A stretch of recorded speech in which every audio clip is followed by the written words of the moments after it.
It started with a letter. A single stark page slipped into my mailbox on a humid summer afternoon, bearing the unmistakable stamp of the High Lake Meadows Homeowners Association. My heart gave a jolt when I saw that emblem, an oversized swan in a circle of cattails. Normally, I'd have tossed it onto my kitchen counter and ignored it for a week. After all, these letters came so often, warning us about everything from the color of our blinds to the placement of our recycling bins. But the neon pink slip behind the letter caught my eye. That was unusual, urgent, and so I opened it right there, sweat trickling down the back of my neck, half expecting some dire notice about mandatory community service or a threat to repaint my porch. What I read was, in a word, ludicrous. Dear Mrs. Cartwright, we regret to inform you that your property has been found in violation of Section 12(b) of the High Lake Meadows Aesthetic Regulations. The presence of a dandelion on your front lawn constitutes a breach. You have incurred a $50 fine, payable within 10 business days. Failure to comply will result in additional penalties. Sincerely, Gerald Stone, President, High Lake Meadows HOA. My knees nearly buckled. A single dandelion. $50. My yard was otherwise immaculate. The flowers carefully trimmed, the grass so uniformly green it could have been a golf course, the fence freshly painted a regulation-approved eggshell white. And yet here they were, fining me for a tiny yellow weed that I had already yanked out the day before. I could still see its lifeless stalk in my compost bin. I felt a creeping rush of anger. This wasn't just a petty fine. It was a reminder of the HOA's stranglehold on our lives. And it was personal, I knew it. Gerald Stone had been picking at me for months. First it was my storm door, then the number of garden gnomes out front, and now a single dandelion.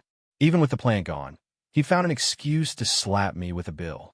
Instead of paying, I marched straight over to Gerald's house that evening, my cheeks flushed with indignation.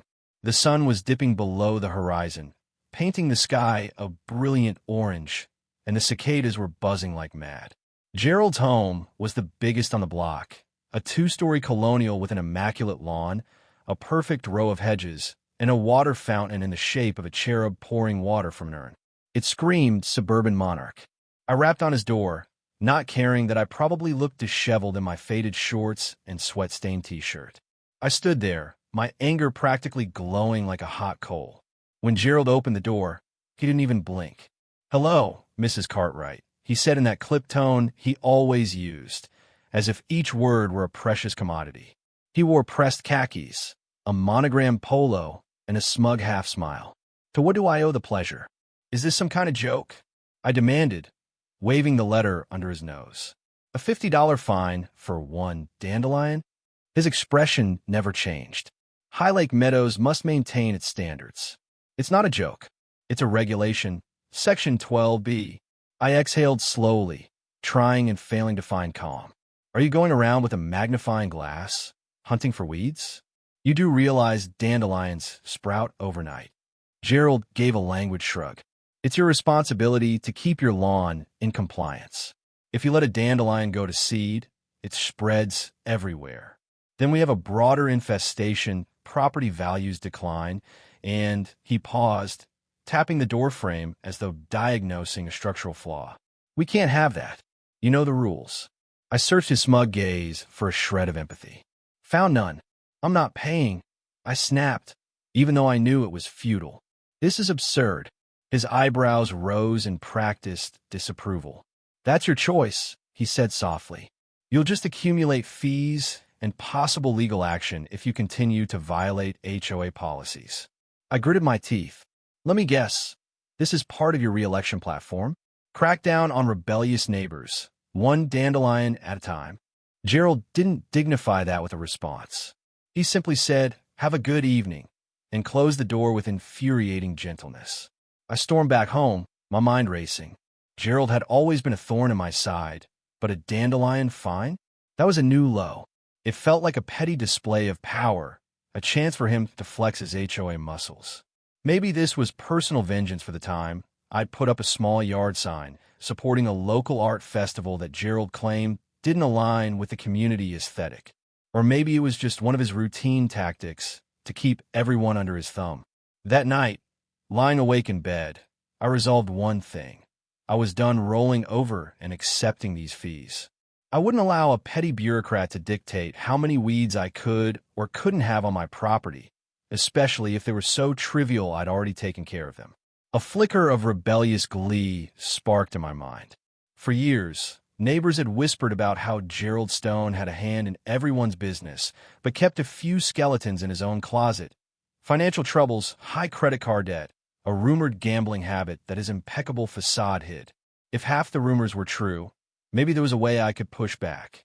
Maybe, just maybe, I could even beat him at his own game. I let that thought thrill me as I drifted off to sleep, the bright image of that lone dandelion dancing in my mind like a cheerful, defiant beacon.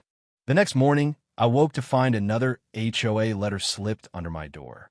They worked fast, like they had an army of HOA minions patrolling the neighborhood at dawn. This time, the note sternly reminded me of the deadline for payment.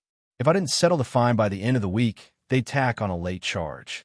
If I went another month, they'd place a lien against my property. The letter ended with an inky signature and a flourish, Gerald Stone. I was livid.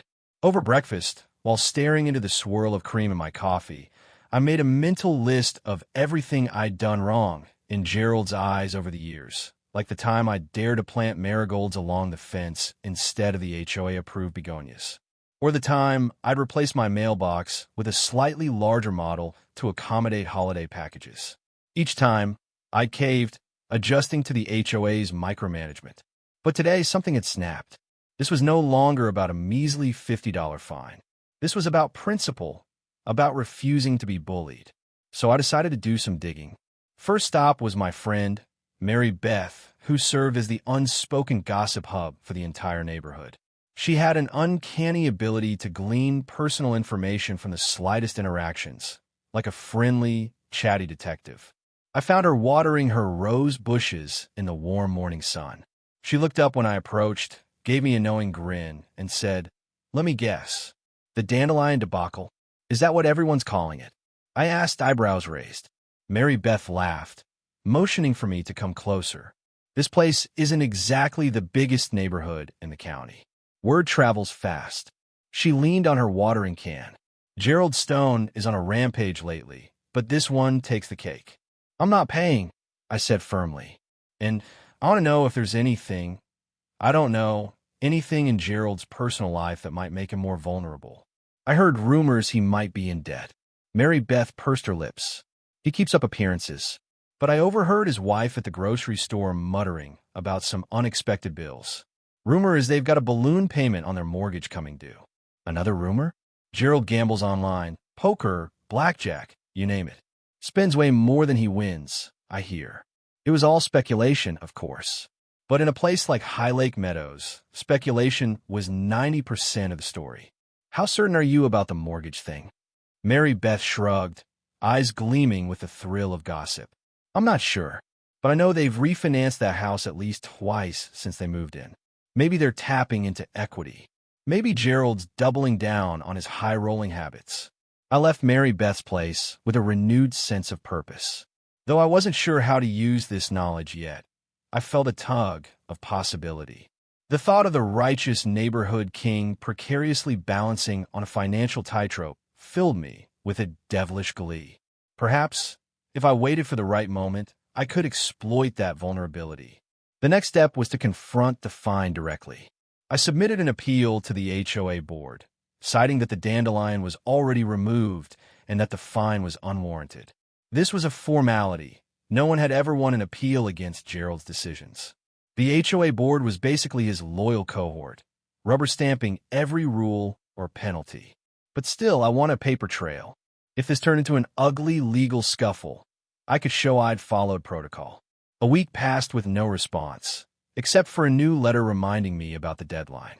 During that time, I decided to take a few photographs of my pristine lawn just to document how fastidiously I was keeping it weed-free. I even recorded a little video on my phone, walking around the yard, naming every plant and pointing out the conspicuous absence of any dandelions. It felt absurd, but I wanted proof.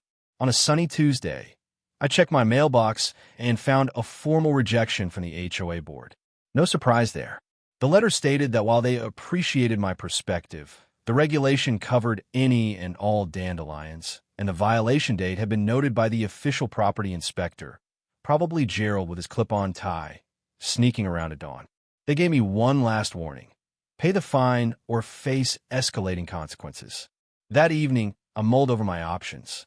I was reluctant to throw money at such a nonsensical, spiteful fee. Yet, the threat of having a lien on my house was no small matter. I'd spent decades building up my credit and my savings, carefully safeguarding my finances. The notion of damaging my financial standing over a flower was almost as galling as the fine itself. In a burst of frustration, I hopped online and began scouring real estate listings in our zip code. I wasn't looking to move, no way. But something told me to check the local market. It was pure curiosity at first. Then, in the midst of scrolling past overpriced condos and sprawling mansions, I saw an address that nearly made me choke on my coffee.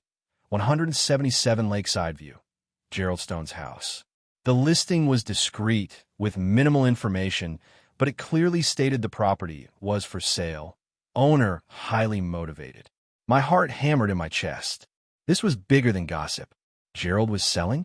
The rumored balloon payment must have forced his hand. Or maybe the online gambling was draining his accounts. Whatever the reason, the fact remained. Gerald Stone's prized domain was on the market.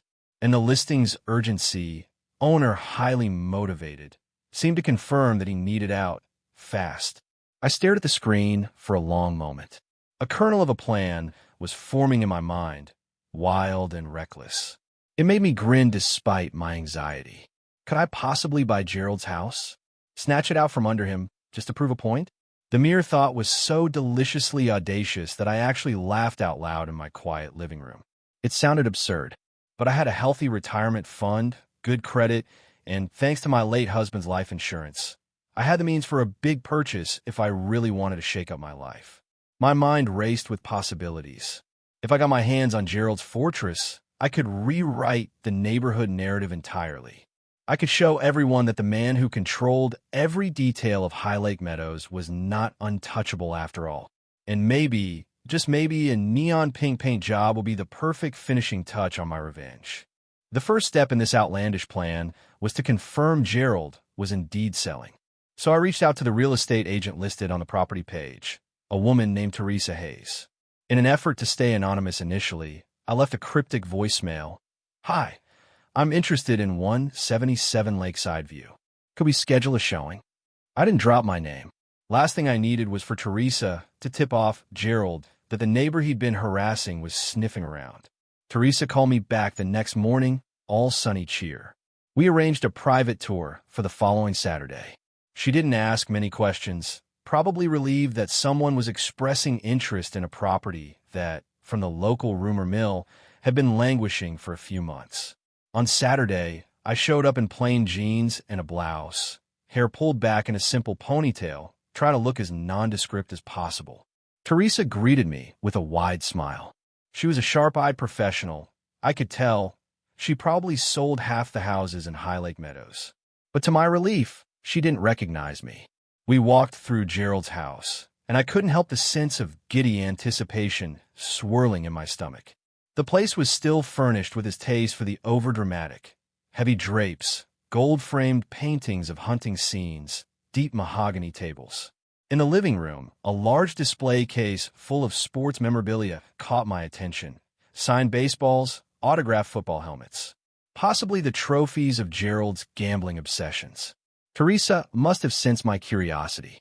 "The owners had a change in financial circumstances," she said gently, as if rehearsing a polite script. "He's quite motivated to sell, so the listing price is negotiable." I played it cool. "I see. Well, I do like the layout," I said, strolling through the grand foyer, trying to ignore the wave of satisfaction coursing through me at the thought of Gerald being forced to part with his domain. I asked a few benign questions about taxes, utility costs, HOA fees. Teresa answered them all with practiced ease. She lingered near the tall windows that overlooked the meticulously manicured backyard. "It's a lovely view of the pond and the walking trail," she said, voice bright. The community's landscaping is top-notch, thanks to a very involved HOA. My lips twitched. I'm familiar, I said drily. Very involved. By the end of the tour, Teresa suggested we set up a second viewing to hammer out details. I left with a brochure in hand, heart pounding. Was I really going to do this? On the drive home, I thought about the potential fiasco I was inviting into my life. Sure, I could afford the place, but did I really want to double my property investments, deal with the complexities of having two houses? And wasn't I just being reckless out of spite? But that question was answered the minute I got home and saw another bright pink letter from the HOA pinned to my door. This one spelled out the escalating fees. My $50 fine was now $75, and they were threatening to charge a monthly penalty. I felt my cheeks burn all over again. If Gerald was so determined to push me, I'd push back, and I had the perfect plan to do it. I called Teresa first thing Monday and told her I was very interested. We scheduled a meeting at her realty office to discuss the next steps. Over the next 2 weeks, I quietly worked through the mortgage pre-approval process. I kept a low profile, making sure no one in the neighborhood recognized I was the prospective buyer. Gerald's listing price had been set optimistically high, likely an attempt to stave off embarrassment. He was also offering the house as is, which suggested a hurry to unload it before the balloon payment hammered him. When I put in an offer about 8% below his asking price, I half expected Gerald to balk or counter. But within 24 hours, Teresa called me back, almost giddy with excitement. "Congratulations," she sang into the phone. "They accepted your offer. I suspect they just want a quick sale." That was the moment it became real. I was going to own Gerald Stone's house. I felt an unsteady mix of triumph and disbelief. A swirl of questions rushed in. What would I do with 2 mortgages? Who would maintain that huge property? I quickly reminded myself. This was about more than logic. This was a symbolic victory, an overdue comeuppance for a tyrant who'd lorded over us. I closed on the house fast, thanks to the financial nest egg I'd built. The moment we finalized the paperwork, I insisted Teresa keep my name off any publicity. I wanted to stay invisible to Gerald until the deed was in my hands. Not that he didn't suspect something was up. His agent had probably told him there was a buyer, but he didn't know who. The closing took place at a local title company, with me on one side and Gerald's representative on the other. Gerald himself was conspicuously absent, probably too embarrassed to face the buyer. A day after the closing, I held the keys in my palm, standing in the foyer of my brand new and thoroughly unloved second home. The place was eerily quiet, with dust motes swirling in the sunbeams that filtered through the windows. A sense of accomplishment surged through me. Gerald had yet to remove some personal belongings, but the official transfer of ownership was complete. The house was mine. That night, once the electricity and water were placed under my name, I indulged in a little private toast, sparkling cider in a plastic cup, and walked around the empty rooms, imagining how I'd transform them. Not for profit, mind you. This was personal. I fantasized about bright colors on the walls, open spaces full of laughter and art. Most of all, I pictured the expression on Gerald's face once he discovered who'd bought his precious property. I grinned, picturing the neon pink paint I planned to slap on the outside, an homage to the outrageous fines he'd inflicted on me, and a visual rebuke to every stuffy HOA rule in the book. Sure, neon pink would be an affront to every tasteful guideline in our neighborhood charter. That was exactly the point. The day I decided to paint Gerald's old house neon pink dawned bright and gloriously hot. I'd hired a local painting crew, no sense in risking a broken back climbing ladders myself, and specifically instructed them on the color. They looked at me like I'd lost my mind, but they didn't object when I handed over the deposit. The swatch on the paint can practically glowed in the morning sun. It was a vivid, playful shade somewhere between bubblegum and highlighter. While the painters prepped the exterior, I waited, heart thudding. The plan was to do the bulk of the paint job in a single day. A tall order, but the crew was game, especially for the generous bonus I promised if they finished by dusk. As the first roller stroke hit the siding, a hush seemed to fall over the cul-de-sac. Then came the inevitable. Neighbors slowly emerged from their houses, some in slippers and robes, some in yard shoes, blinking in astonishment at the wild pink transformation unfolding on Lakeside View. By noon, a small crowd had gathered near the sidewalk, whispering, pointing, holding up phones to snap pictures. Mary Beth was front and center, wearing the biggest grin I'd ever seen on her face. She gave me a thumbs up from the curb. I waved back, laughing. Cars slowed to a crawl as they passed, their drivers gawking. A few honked in support. In the distance, I spotted an older gentleman crossing his arms over his chest, mouth pursed like he'd tasted something sour. Probably a loyal HOA comrade, outraged by the blatant disregard for the community's neutral color palette. Where was Gerald? Still living in his temporary rental, according to Mary Beth. He'd moved out of 177 Lakeside View only a couple weeks ago. In such a hurry, he left behind furniture, drapes, and half the nonsense in his display cases. Word had it he was trying to keep a low profile to save face. But I suspected news of the paint job would travel fast. And oh, it did. By mid-afternoon, I heard a familiar voice boom from across the street. What in the name of? I glanced over to see Gerald Stone himself, standing stock still on the sidewalk, slack-jawed and furious, his face turning an even deeper pink than the house. He pointed at the painters, sputtering, "Stop this. This is a violation of the HOA guidelines. Put down those brushes right now." The painters, professionals to the core, ignored him.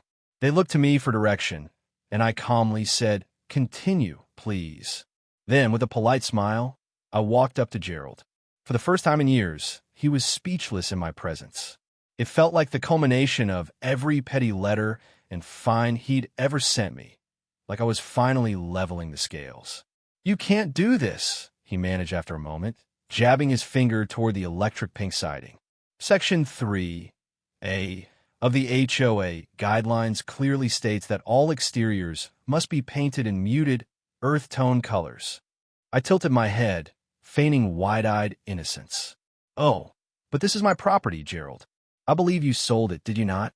He went redder. "It's still in the community. It's still subject to the HOA rules." "Right," I said, folding my arms. "As the new owner, I'm aware of that. But I recall a certain clause, something about the final oversight not applying if the property was purchased under special conditions." He blinked. "That's for bank-owned sales or foreclosures, not a private sale." He looked ready to combust, eyes darting between me and the neon house. "You'll be fined heavily." I shrugged, letting a sly smile curl my lips. "So be it. I'm used to your fines by now. After all, I've already been billed for a single dandelion. I can handle a few more letters from the HOA." Neighbors were drifting closer, trying to catch snatches of our exchange. I met Gerald's eyes, noting how his fury mixed with a tinge of disbelief and maybe even regret. He had to be kicking himself for signing that purchase agreement without realizing who the buyer was. "This is revenge," he spat, voice low. "You're humiliating me." I took a moment to respond, letting the words hang in the air. "Call it whatever you like. I'm just exercising my rights as a homeowner, the same way you exercise your rights to fine me over a harmless dandelion. The difference is this time the eyesore is 10 times bigger, and everyone can see it." He looked like he might charge me or yank a paint roller from the crew, but he held back. The crowd watched. Then, in a classic Gerald Stone move, he pivoted on his heel and marched away, presumably to rally the HOA board for an emergency session. And rally them he did. Over the next week, I was flooded with letters citing every possible violation. Article 10. A paint colors must harmonize with the natural environment. Article 14. See prior approval required for any exterior changes. Article 2. All exterior improvements must preserve neighborhood continuity. The fines started stacking up just like they had with the dandelion debacle, but multiplied by 100. They threatened liens, legal action, even foreclosure. But I'd done my homework. I might have been a bit rash in my plan, but I wasn't an idiot. I had an attorney lined up, a tough-as-nails friend of my late husband who specialized in property law. We combed through the HOA regulations for loopholes. As it happened, there was a quirk. High Lake Meadows had never updated their code to explicitly restrict excessively bright colors, nor did they define earth tone with any specificity. There's a mention of brown, beige, gray, green, etc., but ironically, pink wasn't even addressed, an oversight in their drafting. My attorney believed we had a decent argument that the guidelines were unconstitutionally vague. That set off a legal back and forth that consumed the summer. Gerald and his cronies were up in arms, determined to make an example out of me. But each time, my attorney fired back, citing the HOA's contradictory or poorly worded regulations. He also brought up the repeated harassment over trivial issues, like the infamous Dandelion fine, and suggested we'd countersue for damages if they persisted. Word spread beyond High Lake Meadows to neighboring communities, and local news outlets started picking up the story of the neon pink house versus the HOA. A few reporters even interviewed me on camera. I tried to present myself as calm and reasonable, explaining that it wasn't the color that was the issue, it was the principle of being harassed by an overbearing HOA. The image of that fluorescent pink house flashing on the TV screen was a little surreal, but it captured people's attention. I got calls from old friends, even my out-of-state cousin, telling me they'd seen my house on the news. The final blow to Gerald's iron grip came when multiple homeowners in High Lake Meadows realized they, too, had paid questionable fines over the years, stuff like excessive holiday decorations or unapproved wind chimes. Spurred by my example, they began to question the validity of these penalties. Some filed formal complaints, others talked of a class action lawsuit. The HOA board found itself scrambling to placate a neighborhood suddenly awakening to the power of collective pushback. By early fall, Gerald Stone quietly resigned from his position as HOA president, citing personal reasons. A new, more moderate president stepped in, promising to revise the bylaws. The pink house still stood, defiant as ever, and I reveled in the knowledge that I'd finally turned the tables. Epilogue: did I keep the house? Actually, I rented it out to a lovely retired couple who adored the bright color. Makes us feel like we're on a tropical vacation, they told me. I eventually brokered a compromise with the new HOA board, who allowed the pink to stay until the next official revision of the guidelines. For the time being, it was a local landmark, an emblem of rebellion in an otherwise cookie-cutter neighborhood. As for Gerald, he slunk off to a new subdivision outside of town. Rumor has it he tried to join their HOA board, but they politely declined. Perhaps the legend of the pink house had preceded him.